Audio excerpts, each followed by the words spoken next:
வச்ச மாமனவ யாரு பாடுகிற பாட்டுல தானியும் அத கூறு யாரிடத்தில் உன் மனசு போச்சு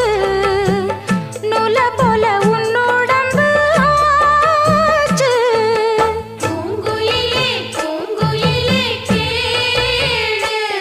நீ பாட்டெடுத்த காரணத்தை கூறு யாரிடத்தில் உன் மனசு போச்சு நூல போல உன் உடம்பு ஆச்சு வட்டமிட்டு சுத்தும் கண்ணு வீச்சு வாய விட்டு போனதென்ன பேச்சு